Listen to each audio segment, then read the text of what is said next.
ভালো হয়েছে আমি চ্যান্ডলারকে নিয়ে আসিনি এই ভিডিওর সব থেকে বড় এক্সপিরিয়েন্সটা করতে। তার কারণ হলো আমার পিছনে রয়েছে বুর্জ খলিফা, পৃথিবীর উচ্চতম বিল্ডিং।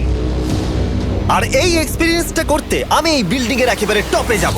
এই 2700 ফিট উঁচু বিল্ডিং এর একেবারে টপে পৌঁছানোর জন্য প্রথমে আমাকে 160 তলা অব্দি লিফটে করে যেতে হবে, আর তারপরে যে 900 ফুট আরো বাকি থাকবে সেটা সিঁড়ি দিয়ে ওঠা ছাড়া আমার কাছে আর কোনো উপায় নেই। এটা অনেকটাই উঁচু, উফ, এখনো অনেক সিঁড়ি উঠতে হবে।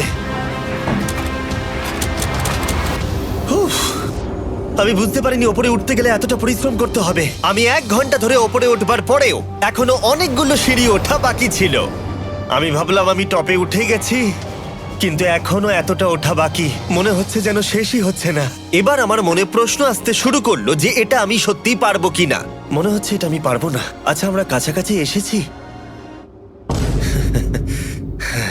এটাকে তোমরা না ধরতে পারো। এত প্রতিকূলতা সত্ত্বেও আমি নিজেকে বোঝাচ্ছিলাম যে আর কিছুক্ষণের মধ্যেই আমি খুব অল্প সংখ্যক মানুষের মধ্যে একজন হব যারা পৃথিবীর সব থেকে উঁচু বিল্ডিং এর টপে উঠেছে। আমি বুঝে গেছিলাম এখান থেকে ফিরে যাওয়া যাবে না। ঠিক আছে, আর একটু। এই তো, আমি পেরেছি। আমি এখন পৃথিবীর সব থেকে উঁচু বিল্ডিং এর টপে দাঁড়িয়ে আছি। এটা অসাধারণ। বাপরে, কত উঁচুতে আছি!